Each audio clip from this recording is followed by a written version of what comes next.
Амен. За тэгээд нэг хараадах юм бүгд ирэх. Манайхан жоох ядарсан уу гайгүй юу? Баахан бууз идэ явсаар эдэлтэй. Гайгүй юу? За тэгээд хүн зөвхөн буузаар бус Бурхны амнаас гарах үгээр хоолно гэсэн байна.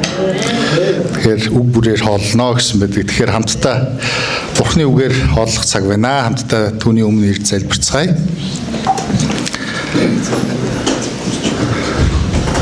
Мөнхийн эзэн Аава, таны өмнө ирж байна. Танд талархал, магтаал, алдрыг өргөж байна. Бид дахин нэг удаа таны өмнө цуглаж байгаадаа танд талархал өргөж байна эзэн. Таны нэгүсэл, таны биднийг гэсэн хайр ямар агуу вэ? Танд алдрыг, магтаалыг бид яг энэ цаг мөчид танаар хайрлагдсан. Таны дуудсан, таны сонгосон тэдгээр хүмүүстэй хамт бид хүндлэлийг танд өргөж байна. Та биднээс магтаал алдрыг аваач, та хүндлэлийг аваач, бидний зүрх сэтгэлээс гарах дуу хоолой, өчил, залбирлыг та хүлээн аваач. Энэ цаг мөчид таны үгийг бид хүсэмжлэн гуйн залбирч байна. Та бидний дунд өөрийн үгээрээ хамт байж бидэнд ойлголтыг, бидэнд ухаарлыг, бидэнд урам зоригийг, бидэнд өөрийн сүнсний хүч чадлыг бид таны дотор танд таалагдах амьдралын замыг сонгох тэр шийдвэрийг та бидний дотор тавьж өгөөч гэж гуйн залбирч байна. Тийм эзэн хүнд дарамт үүрсэн, ачаа дарамт үүрсэн хүмүүсээ над руу ирээ гэж та хэлсэн. Хэрвээ бидний дунд хэдий бид баясч баярлдаг хэдий ч гэсэн бид харин таны дотор баярлж баясахыг хүсэж байна. Танаар урамшигдж зоригдож, таны дотор босч, таны дотор тэнхэрч амьдрахыг хүсэж байна. Та биднийг тэнхрүүлж өгөөч. Есүс эзний нэрээр залбирлаа. Амен. За, эзэнд алдрыг өргөё. Амен. За, хамтдаа бид 2 дугаар сарын туршид ямар сэдвээр Бурхны үгийг хуваалцаж байгаа вэ? Христийн шүүгсэнтэй гэдэг энэ сэдвийн дагуу бид хамтдаа Бурхны үгийг сонсож байна. Тэгэхээр өнөөдөр 4 дахь энэ цуврал номлолын 4 дахь хэсэг бид хамтдаа хуваалцах болно. Тэгэхээр бид хамгийн анх эхлэхдээ 50 ахлагчаар маань бидэнд өгсөн үг бол бид Бурхны шүүгсэнтийн өмнө очих болно. Гэхдээ түүний шүүлтийн сэнтийн өмнө очихдоо хүмүүсийн шүүлтээр бас ороод гарах нь гэмгүй шүү гэдэг үгийг бид хамтдаа авсан байна. Тэгээ хүмүүсийн шүүлтийн дагуу ороод гарахад бид түүн дотор бас өсч идэг юм аа. Түүний дотор бид бэлтгэж идэг юм аа. Улам илүү түүн дотор ариусгагдж идэг юм аа. Тэгээд ингэхдээ бид нэр хэрхэн бас өөрийгөө түүн дотор энэ эдгээр шүүлтийн дотор бид хэрхэн хандах ёстой вэ гэдэг үгийг эзнээс хүлээж авсан. Тэгвэл өнөөдөр бид тэгээд дараагийн удаа бид хамтдаа Матай 25 дугаар бүлгээс Заагийн ахлагч маань хуваалцсан. Ингэхдээ бид түүний дотор үйлсээр шүүгдэх тухай тэр үйлс нь биднийг хонь ямаа болгон ялгаж байгаа хүмүүсийг тэгээ тэр үйлс нь бид нар өөрөө ч мэдлгүй Христэд үйлчилсэн байх тэр үйлчлэлийн тухай бид хамтдаа ярьсан. Тэгээд дараа нь өнгөрсөн 7 хоногт төрөө пастраар дамжуулаад бид нар яг Христийн шүүгсэнтийн өмнө илүү гол сэдв рүүгээ бид бас орсон тийм номлолыг хамтдаа хуваалцсан байна. Нийлийн дэлгэрэнгүй тэр номлолыг. Өнөөдөр бид яах вэ гэхээр бас л Бурхны шүүгсэнтийтэй холбоотой тэр хэсгээс хамтдаа суралцах болно. 50 ахлагчтай уулзаад за би одоо юу номлох ёстой вүлээ гэдгсэн чи базаараа гэсэн. Тэгэхээр одоо би базаж чадах нүгөө юу гэдэг шиг. Тэгээ бүгдээрээ хамтдаа базахыг хичээе. Тэгэхдээ базах гэхээсээ илүү Бурхан өөрөө 7 хоног бүр бид эзний өдөр бүр түүний өмнө ирэхэд Бурхан өөрөө ярьдаг гэдэгт би итгэдэг. Тэгээ та тэр ярьж байгаа үгэн дотор та бас өссөн байх, өндийсэн байх, ойлголтыг авсан байх. Тэгээ өнөөдөр бас хамтдаа базах гэхээсээ илүү энэ Ром 14-р бүлгээс бид юу харах вэ гэхээр бид эргээд нөгөө хүмүүсийн шүүлтэнд ороо Бурхны өмнө шүүлдэх тэр хүмүүсүүд бид бусдыг шүүхгүй байх тухай хамтдаа суралцах тийм цаг байна. Амен. Та хажууд хүндээ эхлээд амлчихо би таныг шүүхгүй гэдээ амлчихо. Хэцүү байна уу? Би шүүхгүй шүү гэдэг. Тэгэхээр Ром гол сэдв рүү орохоос өмнө бид Ром номыг ингээд эргээ харахаар бүгдээрээ уншия. Эзний үгийг эхлээд Ром 14-ийн 10-аас 13. Энд байгаа нөгөө орчуулгаар бүгдээрээ хамтдаа харъя. Стандарт Монгол орчуулга байна. Таны Библиэс арай өөр байж болно. Та гэхдээ Библиэ үр дээр байлгасаар байгаарай гэж таныг бас урамшуулъя. Тиймээс иддэггүй та нар юунд ахан дүүгээ шүүж буруутгах нь вэ? Иддэг та нар ч бас ахан дүүгээ юунд дорд үзнэ вэ? Бүгд Бурхны сэнтийн өмнө зогсох усуу. Эзэн би өөрөөрөө батлан андгаалыг хэмээн айлдаад өвдөг болгон миний өмнө сүгдэн хил бүр Бурхныг хүлээн зөвшөөрнө гэж бичигдсэн байдаг. Тиймхүү бидний хүн нэг бүр Бурханд өөрсдийгөө тайлагнана. Тиймд би бие цаашид шүүхгүй байя. Та нар ах дүүдээ тээглэх хад бүдрэх чулуу тавихгүй бай гэж шийдэгтөө гэсэн. Амен. Тэгэхээр энэ Ром номыг хүлээн авч байгаа. Ром ном өөрөө 16 бүлэгтэй.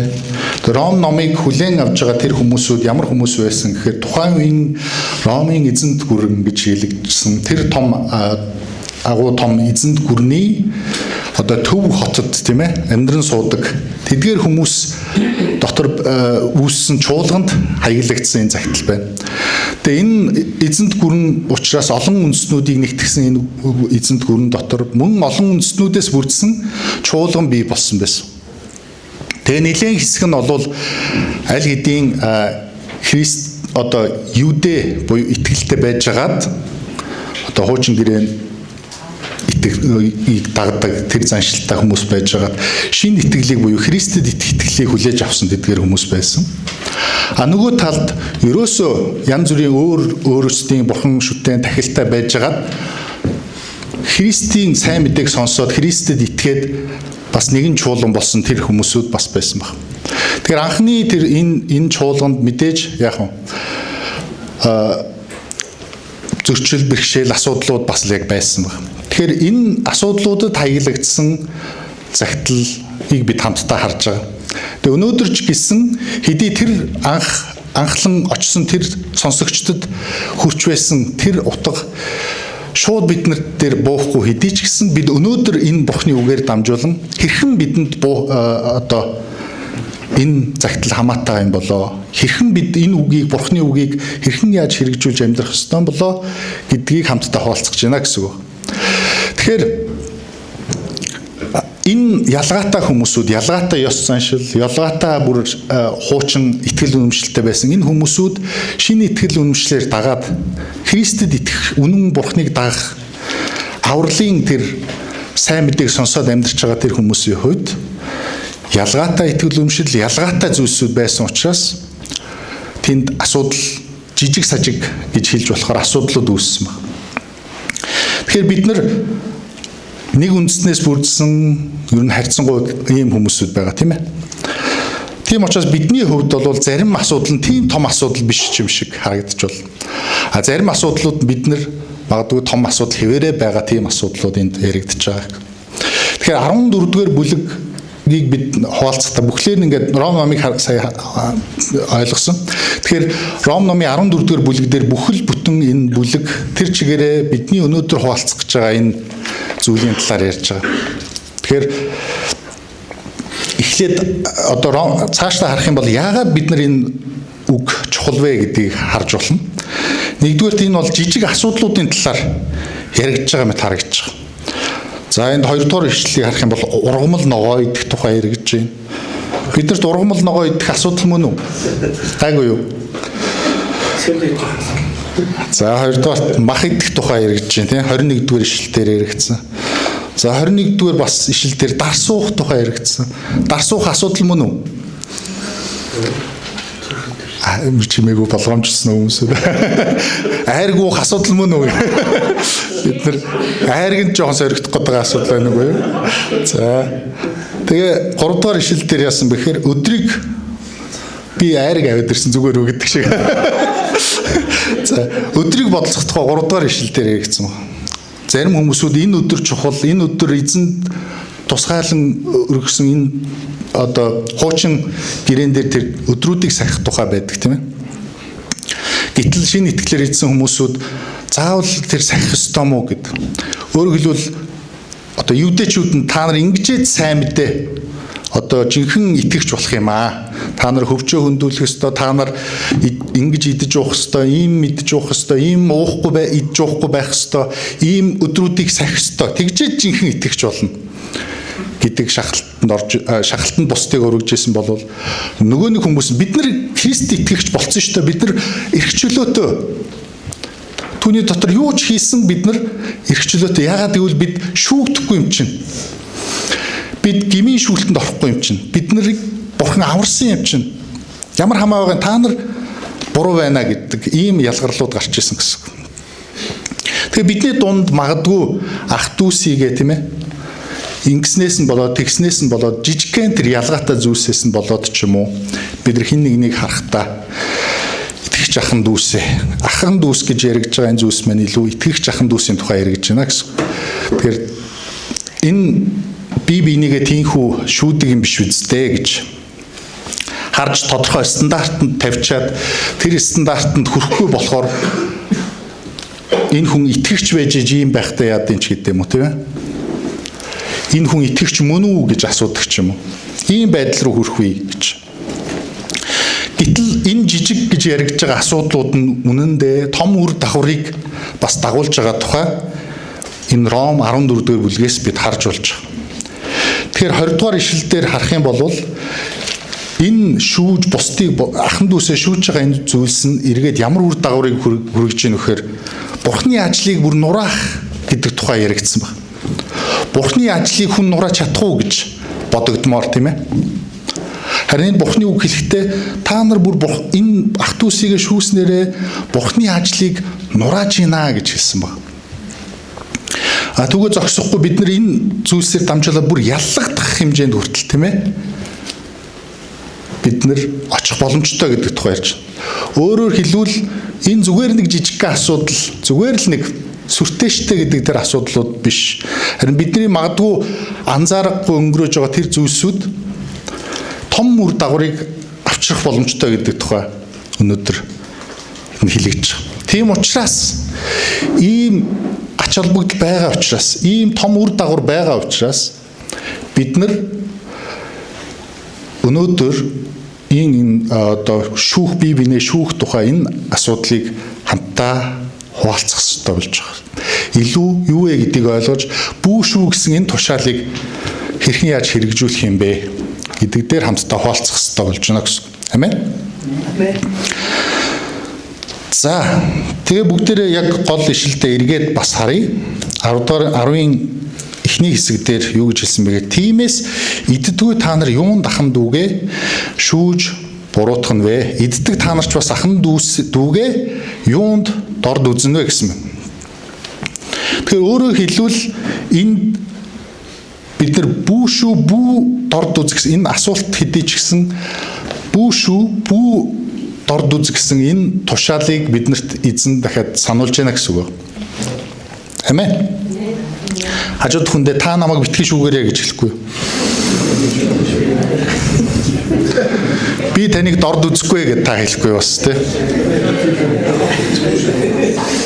За. Тэгэхээр 3 дугаар ишлэлийг ингээ эргээ харахаар энд ингэж хэлэгдсэн байна л да. Иддэг нь иддгүүгээ бүү басамжлаг, иддгүү нь иддгээ бүү шүүг.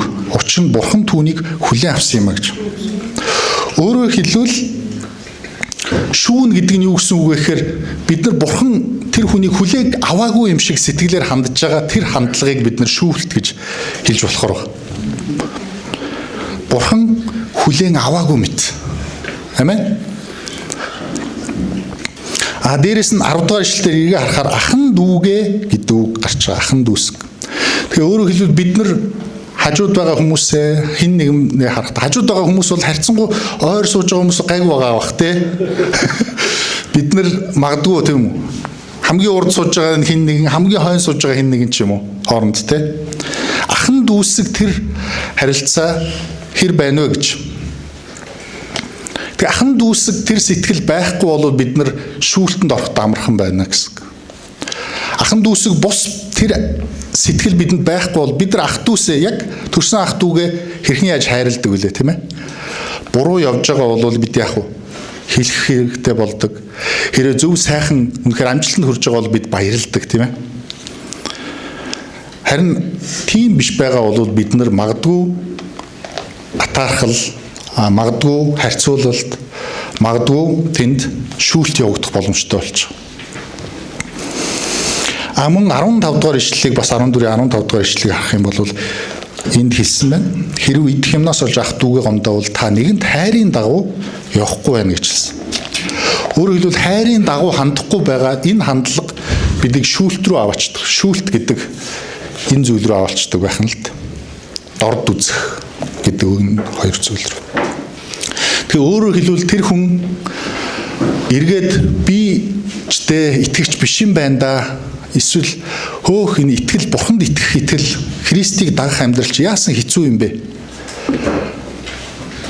Аюу хэцүү юм биш үү? Гэдэг энэ мэдрэмжийг, энэ ойлголтыг хэн нэгэн ахан дүүс чинь танд мэдрүүлж өгж байгаа бол энэ магадгүй танд энэ дотор шүүлт явж явах вэ гэж. Тийм учраас бид энд өгөгдсөн өнөөдрийн бүү дорд үз гэдэг энэ тушаал өгж байгаа. Тэгэхээр би энэ төр доод нэг зайд жоохон зай үлдсэн байна шүү дээ тий. Тэгэхээр юу гэсэн үг вэ гэхээр бид хэдий нөгөө шүү гэдэг үгийг маш сайн мэддэг л дээ. Тэгээ эсвэл бид нэр шүүх гэдэг үгийг онцгойлон барьж авангуудаа та намайг шүүлээ. Намайг хинч шүүх хэрэггүй. Би зөвхөн Бурхны өмнө шүүгдэнэ. Эсвэл ийм мэдрэг болцсон тохиолдол бас байдаг. Тийм үү? Хэтэрхий ийм эмзэг хүлээж авдаг. Магадгүй хин нэгнийхээ одоо хайр дотор хэлсэн үгийг буруу ойлгох бас тийм ойлгомж байна гэсэн. Тийм боломж байна гэсэн. Тэгэхээр өөрөөр хэлбэл тэр орон зайг бид нар бас гаргах хэрэгтэй болж байгаа. Тэгээ тэр орон зай юу вэ гэхээр биднийг бие биендээ заах, залруулах, зэмлэх тэр орон зай байна. Амен. Тэгэхээр энэ орон зайг бид хамтдаа чухам юуны тухай байна вэ гэдгийг хамтдаа харцгаая. 2 дугаар Тимот 2:25 дээр төлөв даруугаар бие биендээ заах тухай ярьж байгаа. Төлөв даруугаар. Амен. Төлөв даруугаар гэдэг нь юу гэсэн үг юм болоо те? Төлөв даруугаар гэдэг нь би илүү гэдэг тэр бодол санааг авч хайна гэсэн.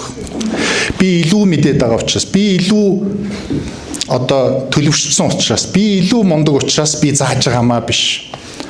Харин энэ Бурхны үг байна. Хамтдаа суралцъя. Энэ Бурхны үг бидэнд өгөгдсөн юм аа. Бид нар бүгдээрээ хамтдаа Бурхны өмнө очих болно шүү дээ. Тийм учраас хамтдаа суралцъя. Тийм учраас би энэ зүйлийг хүлээгээд ойлгосон байна. Би танд энийг зааж өгье гэж хандна гэсэн. Мөн төвчээртэйгээр, туйлын төвчээртэйгээр гэж бас хэлэгдсэн байна. 2 дугаар Тимот 4 дугаар бүлэг дээр, 1 дугаар Тесалоник 5:14 дээр одоо нөгөө залруулах, зэмлэх тухай тэр зүйл дээр ярьж гэж байгаа. Бусдыг залруулах, зэмлэхтэй, туйлын төвчээртэйгээр хандах тухай ярьж байна. Юм л бол залруулах гал тийм үү? Юм л бол буруу байна гэж босч ирдэг тэр нэгний тухай яриаг. Тэнд хэдий зааж залруулсан хэдий ч гэсэн тийм амархан бид нар хүлээгээд авчдаг альва зүйлийг тийм үү? Бидэнд аль хэдийн тогтцсон тэдгээр зан чанар, аль хэдийн олон жилийн турш суусан тэр зүйлс амархан өргөс авсан юм шиг алгуулчдаг. Тийм учраас бидэнд өөрчлөгдөхөд цаг хугацаа хэрэгтэй болж байдаг.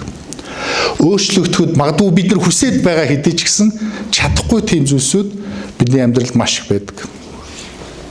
Тийм учраас бид бие биетэйгээ харилцахдаа, бие биентэй хандахдаа бид төвчээр, туйлын их төвчээр шаардлагатай болждог. Амен. Та намайг төвчсээр ирсэн үү гэдээ асуухгүй хажуудаа. Айгүй юу. Чимээгүй толгойд өгчээвэл ер нь бол нилээн төвчсөн гэсэн үг баг шүү тий. За. Тэгэхээр дахиад нэг хамтдаа нэг ойлгох зүйл нь бусдыг залруулах, зэмлэхдээ бид нар анхаарах зүйлийг мөн би энд байхгүй гэхдээ хамтдаа уншия гэж бодож байна. Галаат номын 6 дугаар бүлгийн та Библиэд байгаа бол Библийг бас хараарай. 6 дугаар бүлгийн 1-р хэсгээр ах トゥ нараа хэрв хэн нэг нь гимд автсан бол сүнслэг та нар түүнийг дөлгөөн сүнсээр шинчлэн засагтун. Ингэхдээ өөрийгөө ч хянаж бай. Эсвэл чи ч мөн уруу татагдахгүй гэж. Энд арай нэг жоохон өөр одоо сериозны гэж ярьдаг те. Арай одоо ноцтой асуудлын талаар яригдж байгаа, гмийн тухай яригдж байгаа. Тэгээ өмнө бидний яригдсан зүйл бол жижигхэн тэр ялгааны итгэл өмшийн ялгааны тухай ярьжсэн бол одоо бид нар илүү гмийн тухай яригдж байна те. Гим. Энэ гим бурхан болон бусдад тааламжгүй байдлыг авчирж байгаа тэр зүйлсийн тухай ярьж байна. Тэгэхээр ингэхдээ бид нар биеэ цэнж байх тухай хэлэгдсэн байна. Биеэ цэнэх тухай. Мөн эргээд дахиад Матай 5 дугаар 7 дугаар бүлэг дээр очие. Матай 7 дугаар бүлэг дээр.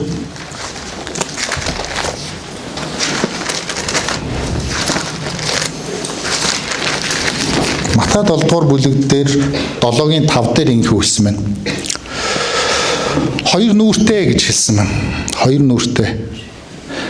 Чи эхлээд өөрийнхөө нүднээс дүнзээ авч хай. Тэгвэл чи ах トゥ гийнхээ нүднээс үртэс авч хаяхдаа сайн харах болно гэж Есүс Христийн амаар хэлэгдсэн энэ үг байна. Өөрөөр хэлбэл бид өөрсдийгөө цэнэх ёстой тухай тий. Тэнд буруу байна гэж харахаас өмнө би өөрөө ямар байгаа вэ гэдгийг харах ёстой болж байгаа гэсэн. Хэн нэгнийг залруулах гэж байгаа бол би өөрөө зөв сэтгэлээр өөрөөр хэлбэл би тэр хүнийг хайрсан хайрал дотор эсвэл ах トゥ усыг байдлаар хайрын дагуу төлөв даруугаар бас төвчээртэйгээр би хандж гэнэ үү гэдгээ өөрийгөө цэнэх ёстой болж. Би өөрөө энэ зүйл дотор хэр амьдарч байгаа хүн бэ гэдгээ эргэж харах ёстой болж байна гэсэн үг. Ингээд бие цэнэх тухай ийхүү хэлсэн байна. Тэгэхээр өнөөдөр бид бүү шүү бүү дорд үз гэсэн энэ үгийг харахтаа бид нар шүүлтийг заах залруулах зэмлэгээс ялгаж хараарай гэдэг хэлж байгаа.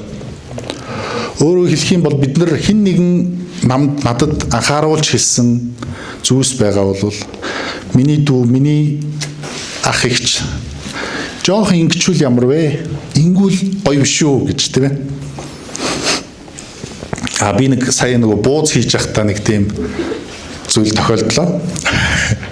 Яасан бэ гэсэн чинь нөгөө би юу гэдэг штэ. Гурил бэлдээд ингээ хэмжээг нь хилдэг штэ тий. Би хэмжээг нь эхлээд ингээд хийжсэн тэр юунд ажил дээр байсан байхгүй. Тэгээд л өгөөлсэн. Тэгсэн чинь энд нөгөө сүулт хамгийн эцсийн юун дээр нөгөө бууз чимэгдэж байгаа хүн дээр очисон чинь нөгөө жоохон янз бүр болоод байна гинэ. Тэгсэн чинь би нөгөө хэлсэн. Дүүдээ тэнд манай нэг дүү байсан. Нилээн нөгөө миний юунд автаад жоохон ингээ чимээгүй байгаад иж магадгүй санагдаад жоохон сонио очиод байна уу ямар байна хэлээрээ гэдгийгсэн. Та ингээд чимэхтэй сайн биш үү гэж хэлчихвэл би бас ойлгож штэ гэлдэг. Заавал буруу болоод байна гэлгүйгээр та чимэхтэй айгу сайн байлаа шүү. Та чимхээрээ гэдэг юм бол би ойлгочноо гэдгийгсэн ба.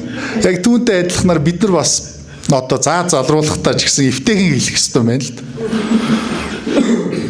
Тэг мэрэгүү ухаантайгаар тий шууд аваачаал хүнийг айгүй эвгүй байдалд оруулахаар тэг энэ дээр бид нар хамтдаа суралцж байгаа тий. Тэг эвтэйх урамшуулангаа ингээд зөв тал руу чиглүүлээд байна штэ. хамтдаа бүгдээрээ суралцж байгаа. За тэгвэл үргэлжлүүлээд харъя. 10-ын Матай номын 10-ын Б-гээс одоо сүүлийн хэсгээс 12 дугаар ишлэгийг дуустал. Бүгд Бурхны сэнтийн өмнө зогсох усуу гэж. Эзэн би өөрөөрөө батлан андгаалъя хэмээн айлдаад өвдөг болгон өмнө нь сүгдэн хил бүр Бурхны хүлээн зөвшөөрнө гэж бичигдсэн байдаг. Тийхүү бидний хүн нэг бүр Бурханд өөрсдийгөө тайлагнана. Тэгээ энд бид 3 зүйлийг хамтдаа эндээс харъя. Нэгдүгээрх нь энд Бурхны сэнтийн бид нөгөө яригдсаар ирсэн шүүх сэнтийн тухай яригдж байгаа. Энд грек нэр нь бема гэдэг үг байна. Тэгэхээр энэ 10 гаруй удаа Библиэлд бичигдсэн, хэлэгдсэн. Тэгээ бема гэж энэ нэг зүйл нь яг юм нэг өндөрсөн энэ одоо бусдаас арай жоохон өндөр байр суурин дээр авчраад тэгээд ингээд бусдыг ингээд хараад захирч байгаа. Эсвэл те удирдах байгаа. Эсвэл спортын уралдаан тэмцээн. Одоо өвлийн олимп болж байгаа тийм ээ. Яг тэр өвлийн олимпийг шүүгээд яг энд хэн дүрмийнхээ дагуу тоглож байна. Хэн амжилт гаргаж байна гэдгийг бүгдийг хинж одоо шүүж байгаа тэр шүүгч зориулсан бас суудлыг бас хэлж байгаа. Тэгэхээр энэ шүүлтийн талаар бид хамтдаа өнгөрсөн 7 хоногт нэлээд дэлгэрэнгүй хамтдаа үзсэн учраас би нарийн дахиж хэлэх хэрэггүй байхаа гэж бодож байгаа. Өөрөөр хэлбэл итгэгчид Христ итгэл дотор Христийн дотор байгаа тэр хүмүүсийн хувьд бема буюу энэ шүүх сэнтийн өмнө бүгдээрээ бас очно гэсэн.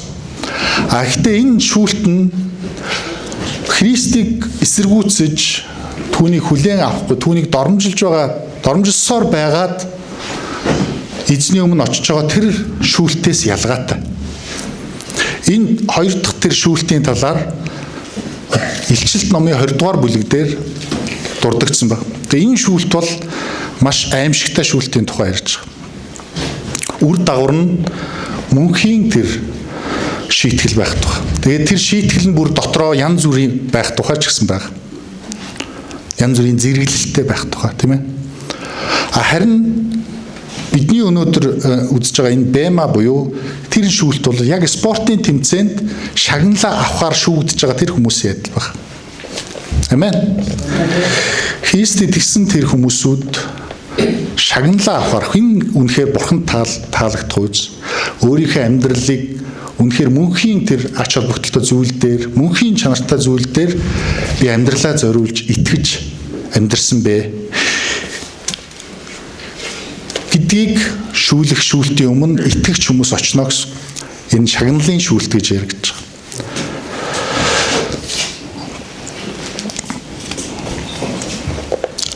Тэгэхээр бид юуг ойлгох ёстой вэ гэхээр бид бүгдээрээ тэр шүүлтийн өмнө очно гэж. Ингэхдээ бид нар би өөрөө шүүгчийн суудал дээр биш. Харин Бурхан тэрхүү шүүлтийн суудал дээр суух юм аа гэдгийг ойлгох ёстой болж байгаа. Тийм учраас эцсийн шүүгч бол Бурхан юм гэдгийг бид хүлээн зөвшөөрөх үед бид өөрөө нөгөө шүүх суудлаасаа бас буунаа гэсэн. Тэгэхээр тэр сэнтид эзэн байх юм аа бид бүгдээрээ очно гэж. Хоёрдугаарт нь бүгд бас өвдөг болон хэл бүхэн хүн нэг бүр гэдэг үгс гарсан. Тэгэхээр энд хинч ялгалгүйгээр зарим нэгэн хүмүүс л шүүгдэнэ биш. Бүгдээрээ Бурхны өмнө очих тухай ярьж байгаа. Өвдөг болгон сүвдэг гэсэн. Өвдөг болгон хэл бүр түүнд өчнө гэсэн. Тэгээ хүн нэг бүр Бурхны өмнө очих юм аа гэж. Тэгэхээр би зүгээр олонний дунд явж байгаад эвтэйх харгалагдчих биш. Харин би Бурхны өмнө яг миний амьдрал би хэрхэн амьдрсан юм бэ? Христ дотор хэрхэн амьдрсан юм бэ гэдгээ яг Бурхны өмнө та очино. Та бид очино. Тэгэхээр та олонний дунд байдаг нэг хүн биш. Та онцгойлон тусгаалan Бурхны өмнө хариуцлагатай амьдарч байгаа тэр хүмүүс гэдгийг танд хэлж бас урамшуулж бас анхааруулахыг хүсэж байгаа. Амен. Та хажууд хүндээ хэлэхгүй та ганцаараа очин шүү Бурхны өмнө гэж хэлэхгүй юу? Ховчлон очин шүү гэж. Амен.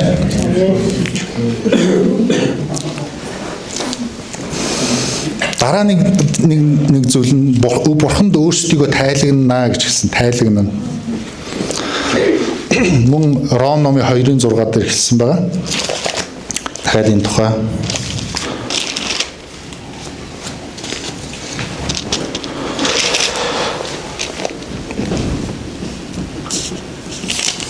Бурхан хүн бүрд үйлсийн дагуу хариуг өгнө. Өнгөрсөн сургаал хариуг Бурхан хариуг өгөх болно гэсэн тийм сургаал байсан те.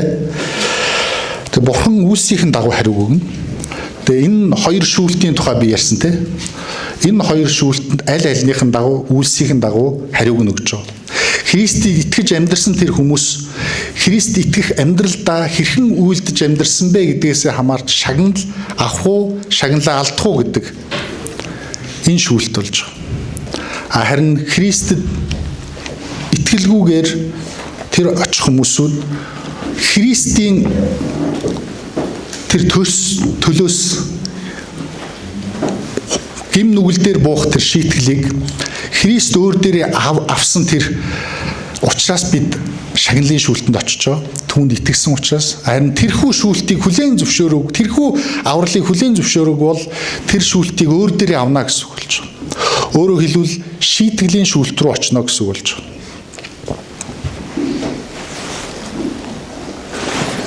Тэгэхээр аль альнийх нь хувьд энэ бол шудраг шүүлт болно гэсэн үг. Амен. Амен. Тэгэхээр та Бурханд өмнө очихдоо та ямар зүйлсийг үйлдэж амьдрсан бэ гэдгээс шалтгаална.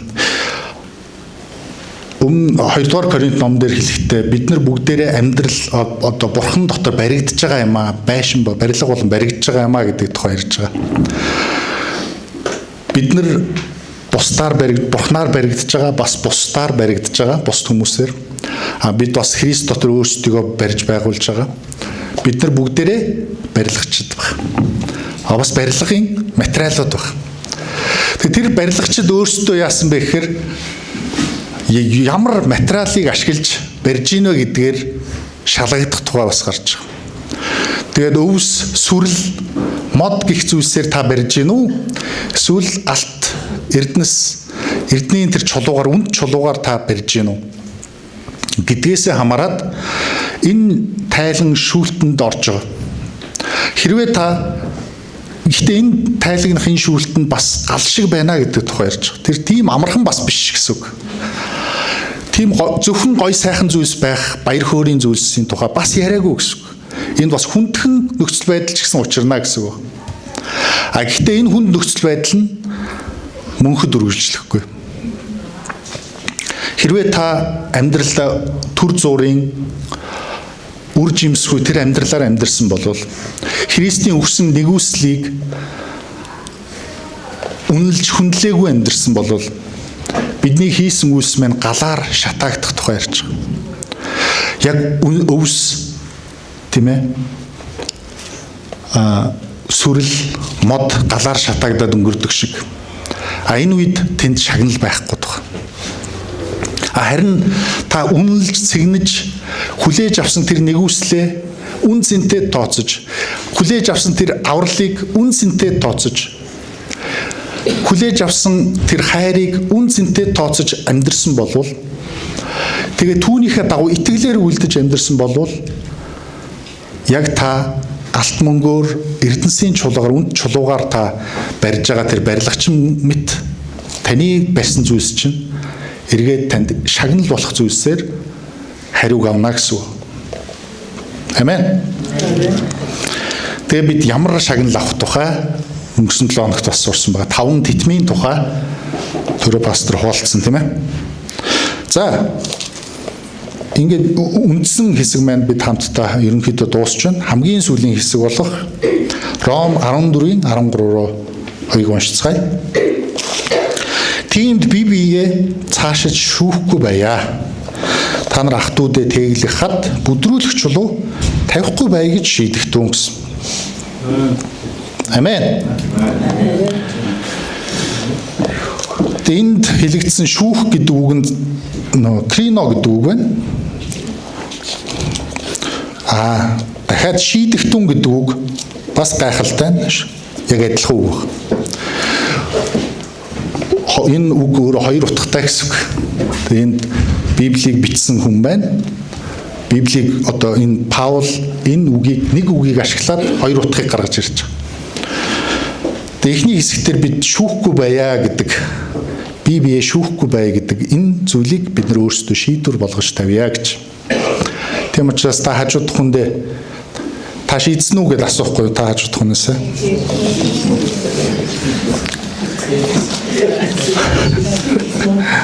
Та шийдсэн үү? Хариулсан уу? Хариулж гэнэ үү? Арай шийдэх болог байна уу? Тэгэхээр өөрөөр хэлбэл бид бүгдээрээ Бурхны өмнө шүүгдэхээр очих үед очихоос нааш би таныг шүүгээд зовоогоод тийм ээ тэг саад болоод байхгүй байя гэсэн энэ шийдвэр гэсэн. Өөрөөр хэлбэл таныг Бурхан руу очих замыг чинь би шулуун байлгамаар байна гэж. Өөрөөр ямар хэцүү юм бэ энэ Христ итгэх амьдрал чинь? Энэ хүнээс болоод гэх биш тийм ээ. Харин ямар өрөөлтөө юм бэ? Ямар сайхан юм бэ? Амен. Гэж хэлэгдэхээр та бусдаа харагдаасаа. Амен. Бусдад урам өгсөн тэр амьдрал байгаасаа гэдгийг таныг бас урамшуулж. Тэгэхээр энд хэлэхдээ ахан дүүс гэдэг үг энэ бидний уншсан хэсгээр 3 удаа гарч байгаа. 3 удаа. Тэгээд Христ өөрөө хэлэхдээ би Христээс асуусан нэг удаа таныг одоо юу гэж чинь таны ихч ахан дүүс нар чинь ингээ хайгаад байна гэт нэг газар сууж ахт нь тийм. Хэн миний ах дүүс юм бэ гэж асуусан байгаа ах ихч дүүс. Христ асуусан. Ингэхдээ Христ Есүс өөрөө хариулсан. Бурхны хүслийг үлдэж байгаа тэр хүмүүс бол миний ахан дүүс юм а гэж. Өөрөөр хэлбэл Христэд итгэсэн тэдгэр хүмүүсийн тухай ярьж байгаа гэсэн. Бид нар бас энэний өмнөх 7 хоног дээр Матай 25 дугаар бүлгээс бас үгийг хүлээж авсан тэнд шүүлтийн тухай. Тэр шүүлтээр бид нар анзаарах юм бол нэг бас чухал зүйл яригдсан. Миний ахан дүүст ийхүү үлдсэн болов уу гэж хэлсэн баг. Өөрөөр хэлбэл бид өөрсдөө үнэхээр Христ итгэлийн энэ амьдрал маань эргээд харах юм бол бид ах дүүстэй үйлчилж байгаа энэ амьдралаар эргээд хэмжигдэж байгаа. Энэ зүгээр л бидний ах ихч дүүс гэж яригддаг тэр хүмүүсээс бид нар ураг төрлийн баяр юм байна гэд цагаан сарыг ярьдаг тийм ээ. Үүнээс даваад бид нар дахиад Христэд итгэгч ахан дүүсийн тухай бид нар бодох ёстой болж байна гэсэн үг. Итгэлийн тухай. Та нар бие биенийг хайрлсан хайраар чинь хүмүүс Христийн дагалдагч юм байна гэдгийг харах болно гэсэн. Бид нар өөрөө ч мэдлгүй Христэд итгэх ахан дүүсээ хайрладаг тэр хүмүүс бол Христэд итгэгч баг. Харин тэр зовлон гуниг тэр зунд явахт нь тоохгүй, анзаарахгүй, нэгнийхээ ачааг ямар үрж байгааг анзаарахгүй байгаа бол энд өөрөө ч мэдлгүй, үйлчлэхгүй, тоохгүй байгаа бол энэ та тэр тойргийн гадна байгаа юм биш үстэй гэсэн тэр аимшигтай асуулттай тулгарч байгаа. Тийм учраас бид өөрсдөө ч мэдлгүй бие биендээ үйлчлдэг хүмүүс байя гэж таныг уриалгахыг хүсэж байна. Амен. Тэгээ энэ бол шийдвэр байна. Зүгээр аяндаа болдог зүйл бас биш байна нэг талаар. Тийм учраас яг энэ цаг мөчид бид хамтдаа тийм ээ бид бусдад Христ итгэлийн амьдралыг ахан дүүстэй үлгэрлдэг тэр хүмүүс байхыг хүсэж байна гэсэн тэр хүсэл дотор бас шийдвэр дотор Бурхны өмнө хамтдаа очицгоё. Амен. Хайраар дүүрэн Бурхан Аава танд магтаал алдар хүндэтгэлийг өргөж байна. Эзэн бид яг энэ цаг мөчид талархалтайгаар бас гимшилтэйгээр эзэн таны өмнө ирж байна. Бид бас энэ газар тодорхой шийдвэртэй байхыг хүсэж байна. Хэдий бид тэрхүү шийдвэр дээрээ бүрэн зогсох чадваргүй байсан хэдий ч гэсэн та өчүүхэн бидний бодол санаа, бидний залбирлын гуйлтыг өөрийнхөө хүч чадлаар удирдан чиглүүлэх хүчтэй шүү дээ. Та биднийг дүүргэж, нэгүслээрээ хочиж, удирдах, дагуулах нэгэн шүү дээ. Тийм учраас бид танд найдаж байна. Бид танд өөрсдийгөө өргөж байна. Хэрв бид энэ цаг мөч хүртэл бусдад бүдрүүлэх тээг саад хад мэт байсан бол яг энэ цаг мөчид бид танаас уучлалыг хүсэн гимшиж байна.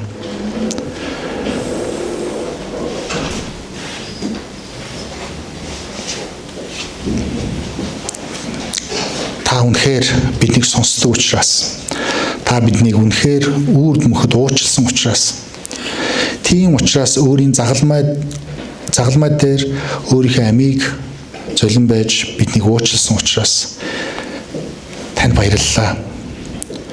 Та биднийг хүлээн авдаг учраас танд баярлалаа. Энд байгаа хүн нэг бүрийг чин сэтгэлээсээ таны өмнө ирэх хүн нэг бүрийг хүлээн авдаг учраас танд баярлалаа.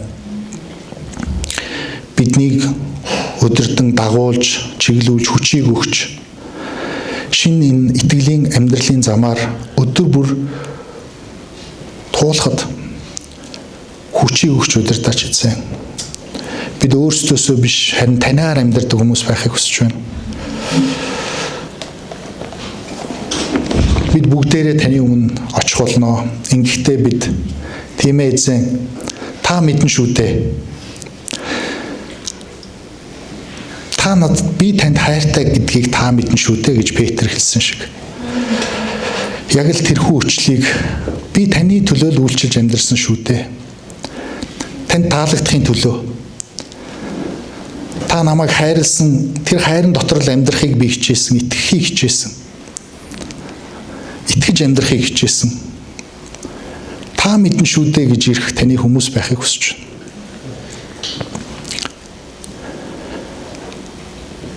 Бидний өмнө байгаа амьдралын замыг хэдий бартаатай хүнд хэцүү замууд хүмүүсийн л тулдаг тэр замууд ч бас байх хэдий ч гэсэн та биднийг урам зоригтой баяр хөөртэй амар тайван ариун сүнс доторх тэр амьдралын зам байлгаж удирдах өгөөч гэдгийн төлөө залбирч байна. Есүс эзний нэрээр өргөн залбирч байна. Амен.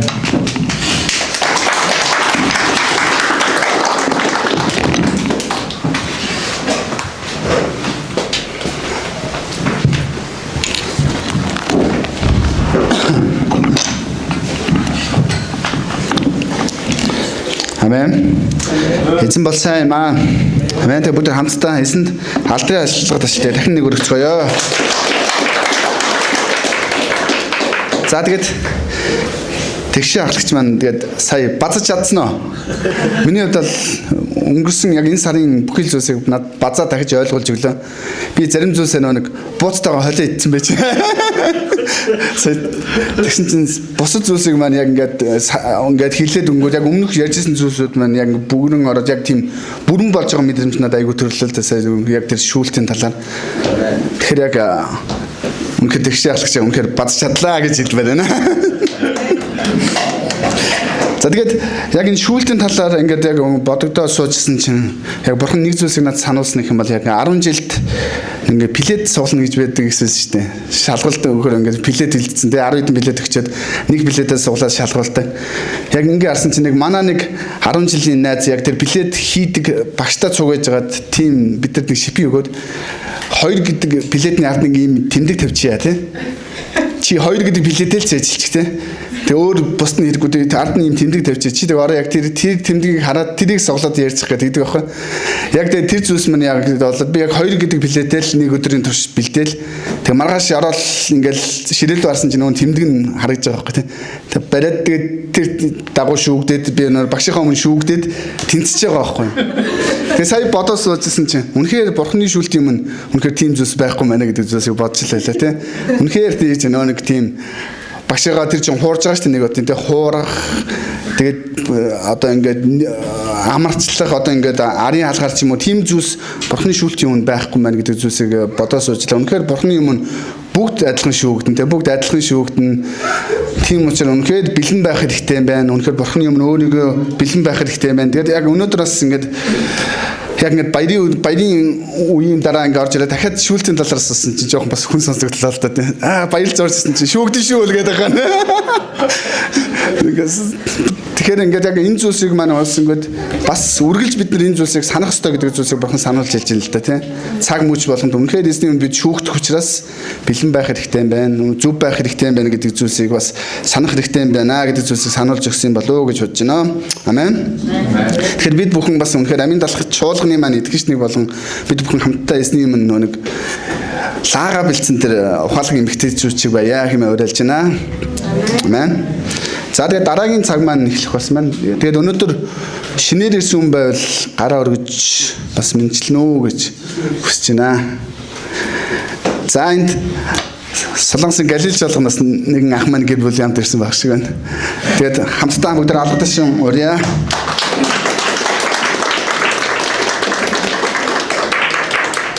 За тэгээд өөрийгөө танилцуулж өгнө хэмээн урьж байна.